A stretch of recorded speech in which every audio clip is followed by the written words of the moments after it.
55 থেকে 60 টাকা। প্রতিদিন সকালে বিক্রি হয় প্রায় লাখ টাকার দুধ। এই নিয়ে উপজেলা সদরের বকচত্বর মোড় থেকে জানাবেন সহকর্মী আব্বাস আলী। আব্বাস, নওগাঁর বাজারে দুধের দরদাম এবং বেচাকেনা সম্পর্কে বিস্তারিত জানাবেন।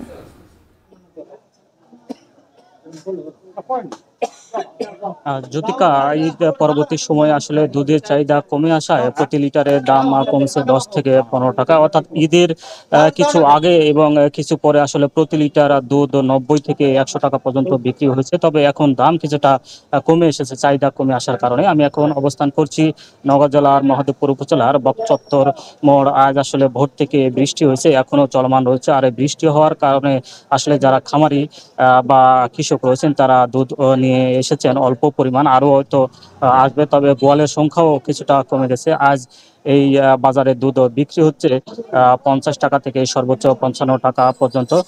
তবে যে পরিমাণ দুধ এখানে বিক্রি হচ্ছে তা আসলে অল্প পরিমাণই বলা যায়। তবে খামারি যারা আছেন তারা বলছেন যে যেহেতু কিছুদিন আগেও দুধের দাম বেশি ছিল, এখন কমে এসেছে, কারণ দানাদার খাবারের দাম বেশি, এছাড়া অন্যান্য খাবারের দাম বেশি হওয়ার কারণে তাদের যেহেতু অল্প পরিমাণ অল্প টাকায় তারা বিক্রি করছেন, এই কারণে তাদের কিছুটা লোকসান দিয়েই বিক্রি করতে হচ্ছে বলা যায়। তবে যারা আসলে গোয়াল রয়েছেন বা ব্যবসায়ী রয়েছেন তারা বলছেন যে তারা অল্প দামে তারা দুধ কিনে ছানা উৎপাদন করছেন। আর এই বাজারে প্রধান ক্রেতা বলা যায় যে গোয়াল এবং স্থানীয় যারা বাসিন্দা রয়েছেন তারা আসলে খাবারের জন্য অনেকেই দুধ কিনছেন। আর যারা গোয়াল রয়েছেন তারা এখান থেকে দুধ কিনে ছানা উৎপাদন করে বিভিন্ন মিষ্টান্নের দোকানে আসলে তারা সরবরাহ করে থাকেন।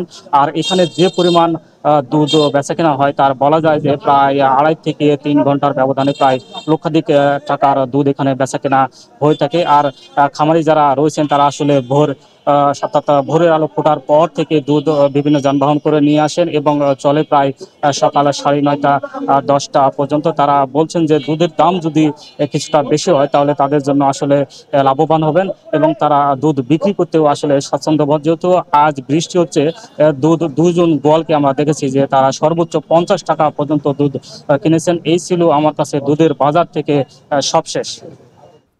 নওগাঁর বাজারে দুধের দরদাম জানাতে সহকর্মী আব্বাস আলী যুক্ত ছিলেন। এখন সকালে নিচ্ছে আরও একটা বিরতি, ফিরছে একটু পরেই।